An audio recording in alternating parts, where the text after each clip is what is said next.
마가복음 1장 35절, 새벽 아직도 밝기 전에 예수께서 일어나 나가 한적한 곳으로 가사 거기서 기도하시더니 라고 말씀합니다. 예수님께서 새벽 기도의 모범을 보여주셨습니다. 지난 월요일 새벽부터 시작된 세일의 특별 새벽 기도회에 80여 명 전후의 성도들이 참석을 하고 있습니다. 한날의 첫 시간을 온전히 구별해서 하나님께 드리는 시간, 나라와 민족을 위해서 기도하고 우리 교회와 화천 지역을 위해서 기도하고 가정과 자녀들을 위해서 기도할 수 있는 귀하고 복된 시간입니다. 바라고 소망하는 것은 새벽을 깨워 함께 기도하는 가운데 우리를 향한 하나님의 뜻을 깨달아 알아갈 수 있는 귀한 기도의 시간이 될 수 있기를 원합니다. 예수님은 3년의 목회 중에 3번 예루살렘을 방문하셨습니다. 본문은 예수님께서 3번째 예루살렘으로 올라가는 길에서 일어났던 일들에 대해서 기록하고 있습니다. 예수님은 갈릴리를 떠나서 요단강을 건너셨고 요단강 건너서 베레아 지방을 거쳐서 예루살렘으로 올라오는 이 길을 택하셨습니다. 길을 걷는 동안에 바리새인들이 예수님께 나와서 이혼의 문제를 가지고 예수님을 시험하려고 합니다. 논쟁이 끝났을 때 몇몇 부모들이 아이들을 데리고 예수님께 데려왔습니다. 예수님께서 아이들 축복하며 기도해 주기를 바랐던 거지요. 그런데 제자들이 막습니다. 오지 못하게 합니다. 그 모습을 본 예수님께서 제자들을 꾸짖고 아이들을 안고 축복하며 기도해 주셨습니다. 바리새인들과의 논쟁이 끝나고 다시 길을 걷기 시작할 때 한 사람이 달려와 무릎을 꿇습니다. 오늘 본문에 등장하는 한 사람은 누구일까요? 동일한 사건을 기록하고 있는 마태복음은 부자 청년이라고 밝히고 있고 누가복음은 관원이다 이렇게 말하고 있습니다. 저는 이 시간 한 사람을 부자 청년으로 표현하려고 합니다. 그런 예수님께 선생님, 내가 무엇을 하여야 영생을 얻을 수 있겠습니까? 구원받는 방법이 무엇인지 나에게 알려주십시오 라고 묻고 있습니다. 그런데 그 질문 속에 감추어진 마음이 있습니다. 선생님, 나처럼 신앙생활하면 천국 갈 수 있지요? 그런 의도를 가지고 예수님께 질문을 던집니다.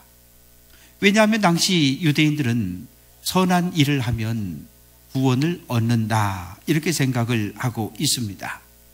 그러나 성경은 어떻게 이야기합니까? 에베소서 2장 8절, 너희는 그 은혜에 인하여 믿음으로 말미암아 구원을 얻었나니 이것은 너희에게서 난 것이 아니요 하나님의 선물이라 이렇게 말씀합니다. 구원은 하나님의 선물입니다. 선한 일, 착한 일을 많이 했다고 해서 우리가 구원을 얻을 수는 없습니다. 예수님은 청년에게 내가 어찌하여 나를 선하다 말하느냐? 하나님 한 분 외에는 선한 사람이 없다고 대답합니다. 선하다, 탁월하다, 훌륭하다 이런 의미를 가지고 있는 단어입니다. 이 청년은 예수님을 도덕적으로 훌륭한 선생님으로 그렇게 알고 있습니다. 그러나 예수님은 하나님 한 분 외에 선한 이가 없다고 말씀하시므로 예수님을 향하고 있는 청년의 관심을 하나님에게로 돌려놓았습니다. 청년은 율법을 잘 지키면 영생을 얻는다고 생각했습니다. 장로들의 유전인 탈무드에는 율법 외에 선한 것이 없다고 말합니다. 청년의 삶의 기준은 율법입니다. 그런데 예수님은 청년에게 너 율법을 보지 말고 율법을 주신 하나님을 바라보라고 청년에게 말씀합니다. 예수님은 이 청년이 율법을 잘 지켜서는 결코 영생을 얻을 수 없다는 이 중요한 사실을 깨닫기를 원하셨습니다. 예수님은 청년에게 살인하지 말라, 간음하지 말라, 도둑질하지 말아라, 거짓 증언하지 말아라. 속여 빼앗지 말아라. 내 부모를 공경하라고 하는 이런 계명들을 내가 알고 있지 않느냐, 이렇게 물으십니다. 10계명은 둘로 나뉘어져 있습니다. 1계명부터 4계명까지는 하나님과 관련되어진 계명입니다. 5계명부터 10계명까지는 사람과 관련되어진 계명들이지요. 왜 예수님은 이 청년에게 하나님과 관련되어진 계명이 아니라 사람과 관련되어진 계명을 알지 않느냐라고 물으셨을까요? 이 청년은 하나님과 관련된 계명들은 철저하게 지켰습니다. 그러나 사람과 이웃과 관련된 계명들은 온전히 지키지 않았습니다. 10계명의 핵심은 사랑입니다. 하나님을 사랑하라, 이웃을 사랑하라. 사랑하는 성도 여러분, 하나님을 사랑하는 것과 이웃을 사랑하는 것, 이거 서로 다른 사랑일까요? 그렇지 않습니다. 동일합니다. 눈에 보이지 않는 하나님을 사랑한다고 말하면서 하나님의 형상대로 창조되어진 가족과 성도와 이웃을 사랑하지 못한다면 이건 잘못된 것이지요. 하나님을 사랑한다고 고백한 성도라면 마땅히 하나님의 형상을 따라 창조되어진 모든 이웃과 사람들을 사랑할 수 있어야 합니다. 청년은, 선생님, 내가 이런 계명들은 어려서부터 다 지켰습니다. 유대인들의 자녀 교육은 철저합니다. 젖을 물릴 때부터 어머니는 어린아이를 가르칩니다. 6살까지 가르치고 이제 6살이 되면 회당에 보내서 랍비로부터 율법을 배우게 합니다. 그런데 이 회당에서의 교육이 얼마나 철저한지 9살이 되면 모세 오경을 거의 대부분 외우고 암송하도록 그렇게 교육하고 훈련합니다. 잠언 23장 13절, 채찍으로 아이를 때릴지라도 그가 죽지 아니하리라, 이렇게 말씀합니다. 아이를 학대하라, 그런 뜻입니까? 아니지요. 그만큼 율법을 철저하게 교육시켜라, 그런 의미입니다. 그러면 이 청년은 율법의 의미를 진정 알고 지켰을까요? 그렇지 않습니다. 문자적으로, 형식적으로 율법을 지켰습니다. 예수님 청년을 향해서 사랑스러운 눈으로 바라보시면서 내가 율법을 다 지켰다고? 그런데 한 가지 부족한 것이 내게 있다라고 말씀을 합니다. 랍비 가운데 카니나라고 하는 랍비가 있었습니다. 임종이 가까웠을 때 죽음의 천사가 그를 찾아왔어요. 그런 천사를 향해서 말합니다. 내게 율법책을 가져와서 거기 기록되어진 것들 중에 내가 미처 지키지 못한 것이 있는지 확인을 해달라고 그렇게 말을 했습니다. 예수님이 말씀하시는 한 가지 부족한 것은 무엇일까요? 율법의 문제가 아니라 물질의 문제였습니다. 청년에게 재물은 영생의 길을 가로막는 높은 담이었습니다. 청년은 예수님께 율법을 잘 지켰다고 그렇게 말합니다. 그런데 뭔가 마음속으로 부족함을 느끼고 있습니다. 우리들이 영생을 향해 나아가고 있는데, 하나님의 나라를 향해 나아가고 있는데 우리 앞에 담이, 벽이 서 있습니다. 어떻게 할 겁니까? 담을 부수고 가든지 위로 넘어가든지 우리 앞에 있는 벽을 우리는 해결해야 합니다. 예수님은 청년에게 두 가지 명령을 합니다. 하나는 가서 내 가진 모든 소유를 다 팔아 가난한 자들에게 나누어 주라. 그리고 둘째, 너 나 따라오너라. 가진 소유를 팔아 가난한 자들에게 나누어 주라. 나를 따라오너라. 어느 명령이 더 소중합니까? 너 나를 따라와라. 이 명령이 더 소중합니다. 그런데 예수님을 따르려고 마음을 먹고 결심을 했는데 예수님이 요구하시는 게 있어요. 너 나 따라오려면 따라오기 전에 한 가지 해결하고 오너라. 재산 정리하고 오라는 거예요. 물질에 대한 정리를 하고 쫓아오라고 명령을 하십니다. 이 청년은 이 문제에 지금 갈등하고 있습니다. 이 말씀에 주저하고 망설이고 있어요. 물질에 대한 문제를 정확하게 정리하지 않으면 우린 언제든지 신앙생활하는 가운데 넘어지고 쓰러질 수 있습니다. 주 1140년 프랑스에서 태어난 피터 왈도라고 하는 부유한 상인이 있습니다. 큰 부자였어요. 어느 날 말씀을 듣는데 마태복음 19장 21절, 예수께서 이르시되 내가 온전하고자 할진대 내 소유를 팔아 가난한 자들에게 나누어 주라. 그리하면 하늘에서 보화가 내게 있으리라. 그리고 나를 따라 오너라. 이 말씀에 큰 감동을 받습니다. 이 말씀대로 살아야지. 아내가 살아가는 데 필요한 물질을 남겨놓고 전 재산을 정리해서 가난한 자들에게 나누어 줍니다. 그리고 외치기 시작합니다. 예수 그리스도를 본받자. 왈도를 따르는 사람들이 한 사람 두 사람 늘어났습니다. 많은 사람들이 모여들었습니다. 그들은 자기 자신들을 가리켜 우리는 심령이 가난한 사람들이다, 그렇게 이야기를 했고, 후대의 역사가들은 그 왈도를 쫓았던 사람들을 가리켜 왈도파라 이렇게 부르고 있습니다. 사랑하는 성도 여러분, 예수님의 명령 앞에 이 청년은 어떻게 행동했을까요? 22절, 슬픈 기색을 띠며 근심하며 갔다고 말씀합니다. 슬픈 기색을 띠고 구름이 짙게 깔렸다, 그런 의미입니다. 이 청년의 근심스러운 마음의 상태를 잘 알려주고 있는 표현이지요. 왜 근심합니까? 왜 고통스럽습니까? 물질이 많기 때문입니다. 하나님이냐 물질이냐를 놓고 갈등했지만 결국은 영생의 길을 포기하고 맙니다. 재물은 지켰는데 그의 마음은 근심으로 가득합니다. 하나님을 선택했더라면 기쁨과 즐거움이 가득했을 텐데, 차라리 이럴 줄 알았다면 예수님을 찾아오지 말 것을 괜히 예수님 찾아왔다가 이렇게 마음의 고통과 근심만 안고 간다며 근심하며 돌아갑니다. 이 청년은 두 가지를 동시에 얻기를 원했습니다. 재물도 지키고 영생도 얻고, 그러나 예수님은 그것을 허락하지 않습니다. 마태복음 6장 24절, 너희가 하나님과 재물을 겸하여 섬길 수 없다고 말씀합니다. 청년에겐 재물이 우상입니다. 우상이 무엇입니까? 하나님보다 더 소중한 것, 하나님보다 더 중요한 것이 있다면 그것이 바로 우상이지요. 우리가 이 땅에 살아가는데 재물은 꼭 필요합니다. 꼭 필요한 재물이지만 하나님보다 우선될 수는 없습니다.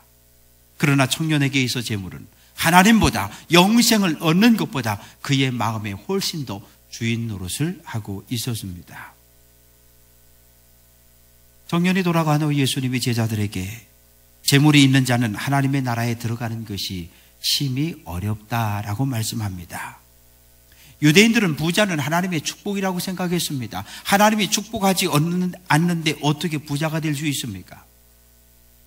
물질적으로 풍요로운 사람은 예나 지금이나 하나님과 거리가 멀어집니다. 왜 그렇습니까? 재물로 인한 부유함이 하나님을 덜 의지하게 하고, 때로는 하나님을 필요 없는 분으로 생각하고 하나님을 떠나가게 됩니다. 사랑하는 성도 여러분, 예수님이 부자는 천국에 들어갈 수 없다 이렇게 말씀하셨습니까? 그렇지 않습니다. 부자가 천국에 들어가는데 매우 어렵다라고 말씀합니다. 제자들은 예수님의 가르침을 이해하지 못했습니다. 왜요?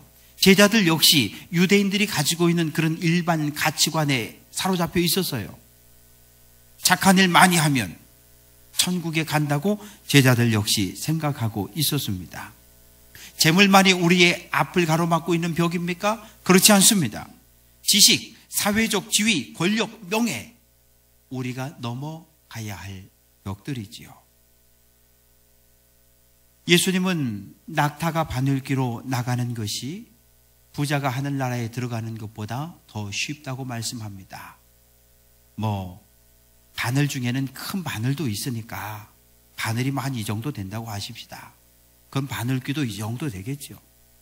굵은 줄을 묶어서 천막을 꿰맬 수 있을 정도예요. 절대 불가능한 일을 말할 때 사용되어졌던 속담입니다. 그만큼 물질의 유혹을 떨쳐버리는 것이 대단히 어렵다는 사실을 우리에게 알려줍니다. 당시 낙타는 가장 큰 동물입니다. 이 큰 낙타가 요만한 바늘귀로 들어간다? 이건 불가능한 일입니다. 그런데 부자가 천국 가는 것은 큰 낙타가 바늘귀를 들어가는 것보다 더 어렵다? 왜 어렵다는 이야기일까요? 단순하게 돈이 많아서? 단순하게 부자라서? 아니요. 그 마음속에 물질만 가득하고 그 마음속에 하나님이 계시지 않기 때문입니다. 하나님을 하나님으로 인정하지 않고 내가 내 인생의 주인 노릇하고 살기 때문이죠.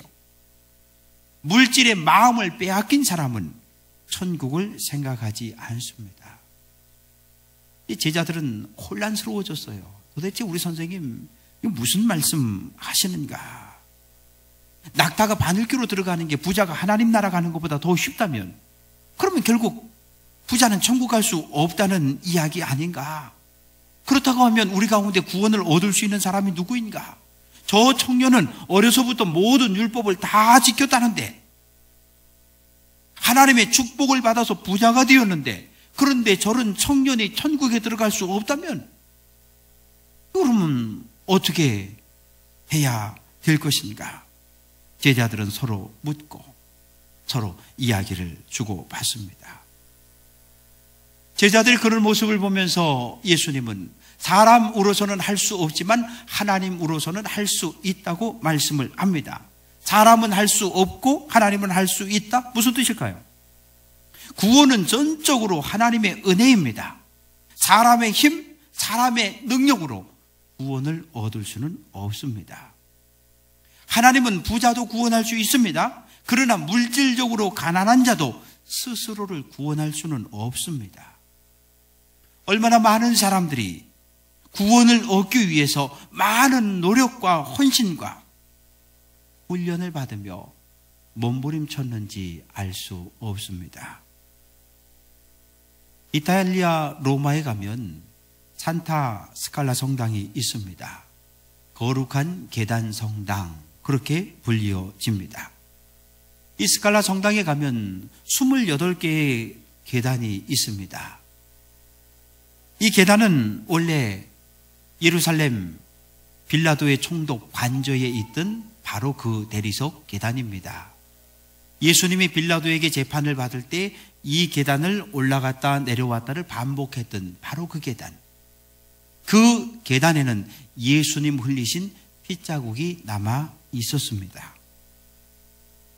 주 313년 콘스탄틴 황제가 기독교를 로마의 국교로 공인합니다. 그러자 그의 어머니 헬레나는 아들에게 부탁해서 빌라도 총독 관저에 있던 28개의 계단을 그대로 뜯어서 로마로 옮겨왔고 성당을 건축하고 거기다가 그대로 설치를 해 두었습니다. 그때부터 지금까지 수를 헬 수 없는 많은 순례자들이 이 계단을 오르내립니다. 걸어서요? 아니요, 무릎으로입니다. 무릎으로 28계단을 올라가고 무릎으로 뒷걸음치며 28계단을 내려옵니다. 올라갔다 내려갔다를 반복합니다. 무릎은 다 까지지요. 피가 흐르지요. 그래도 멈추지를 않습니다. 그러면서 그들은 죄를 고백하고 죄를 회개하고 십자가에 고난당하신 예수님을 묵상합니다. 마틴 루터 역시 마찬가지였어요. 그도 성 스칼라 성당에 가서 무릎으로 기어 오릅니다. 수없이 기어 오릅니다. 무릎이 까지고 피가 흐르고 통증을 느낍니다. 그래도 이렇게 고행과 이렇게 순환을 통해서 주님의 고난을, 주님의 십자가를 묵상한다고 생각하며 그는 반복합니다. 어느 날 무릎으로 계단을 기어 올라가고 있는데 한 가지 그의 머릿속을 스치는 성경 구절이 있습니다. 로마서 1장 17절. 오직 의인은 믿음으로 말미암아 살리라. 마틴 루터는 그래, 내가 지은 죄는 무릎으로 계단을 올라가고 내려가는 이 고행을 통해 해결되는 것이 아니라 십자가에 달려 죽고 부활하신 예수를 그리스도로 고백할 때 해결될 수 있다는 깨달음을 얻습니다. 루터는 그 즉시 무릎으로 계단을 오르내렸던 그 고난의 일을 멈추었습니다. 베드로가 예수님께 이야기합니다. 선생님, 보소서, 우리는 모든 것을 버리고 주님을 따랐습니다. 그렇게 이야기합니다. 저 청년은 물질을 버리지 못하고 물질에 미련이 있어서 예수님을 떠나갔지만, 우린 예수님 불렀을 때 배도 버렸고 그물도 버렸고 부모도 버렸고 형제도 버리고 다 버리고 주님만 쫓아왔습니다. 예, 정말 그랬어요. 베드로는 무엇을 듣고 싶을까요? 선생님, 우리는 저 청년과 다르지 않습니까? 우리는 천국 갈 수 있지 않습니까? 예수님의 입에서 그래, 너희 천국 갈 수 있어, 이 말씀 듣기를 원했습니다. 예수님은 우리에게 하나님의 나라를 위해, 복음을 위해 반드시 포기해야 할 것이 있다고 말씀합니다. 어떤 것들입니까? 눈앞에 있는 것들, 소중한 것들이지요. 때로는 집을, 때로는 가족을, 때로는 논과 밭을 우리는 포기해야 한다고 말씀합니다. 성경을 보십시오. 믿음의 사람들의 삶의 모습을 보십시오. 그들은 하나님을 위해서 소중한 것들을 포기했습니다. 에서는 민족의 구원을 위해 자기 목숨을 포기했습니다. 다니엘은 하나님을 향한 믿음을 지키기 위해 스스로 사자굴에 던져지는 고통을 감수했습니다. 사랑하는 성도 여러분, 하나님의 교회를 건축하기 위해서 물질로 헌신하지 않았습니까? 때로 전도하기 위해서 시간으로 헌신하지 않았습니까? 때로는 교회를 깨끗하게 하기 위해서 아침부터 호미를 들고 풀을 뽑고 휴지를, 쓰레기를 줍지 않았습니까? 지금까지 신앙생활 해오면서 나는 포기한 것이 아무것도 없다, 하나도 없다? 그것은 자랑이 아니지요. 그건 대단히 부끄러운 일입니다. 예수님을 따르는 것 분명 복된 일입니다. 그런데 믿음의 사람들, 예수님을 믿고 따른다는 한 가지 이유로 많은 고난과 핍박을 받습니다. 마가복음은 네로 황제에 의해서 핍박받는 로마에 있는 기독교인들을 위해서 기록되어진 책입니다. 로마의 박해가 너무나 심하고 악했기 때문에 믿음을 포기하고 교회를 떠나는 성도들도 생겨났습니다. 그들에게 다시 주님께로 돌아오고 믿음을 지키고 마지막까지 영생의 길에서 떠나지 말 것을 권면하기 위해서 마가복음이 기록이 되어졌습니다. 우리들 가운데 오늘 이 땅에 사는 날 핍박을 받고 고난을 당하고 어려움에 처해 있는 성도들이 있습니다. 그러나 우리는 하나님의 백성입니다. 이 땅에서 하나님의 자녀로 살 것이고 이 세상을 떠날 때는 약속되어진 천국이 우리를 기다리고 있습니다. 정당한 수고가 없이 받는 축복은 마귀의 선물입니다. 땀 흘리지 않고 노동하지 않고 얻어지는 물질을 우리는 경계해야 합니다. 광주 서부경찰서는 지난 7월 23일 30대 김모 씨가 동네 목욕탕 탈의실에서 스스로 자살했다고 그렇게 발표를 했습니다. 이 김모 씨는 5년 전인 2007년 로또 1등에 당첨이 됐어요. 세금 다 떼고 18억을 받았습니다. 하고 있던 사업을 확장했고 망했습니다.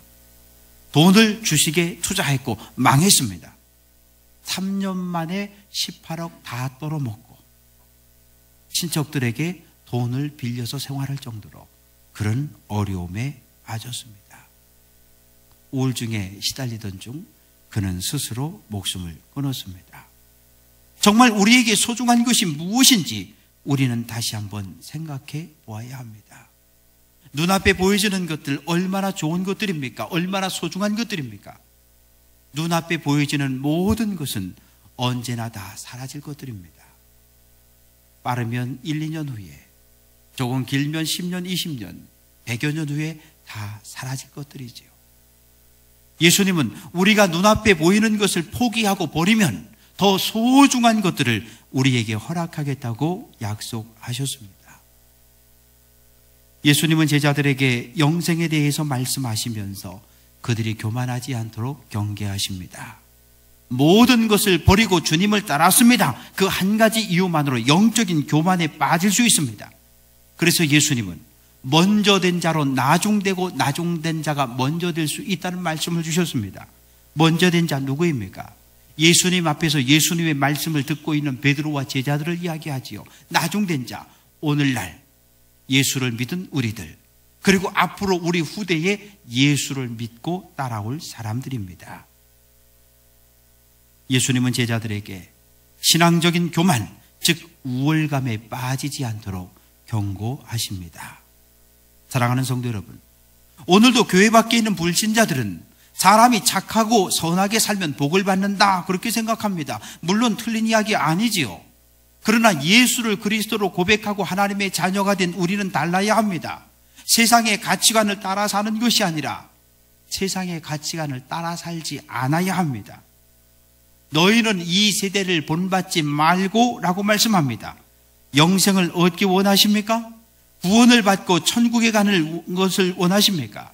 그렇다면 하나님의 뜻이 무엇인지 우리는 정확하게 알아야 합니다. 하나님의 뜻은 무엇입니까?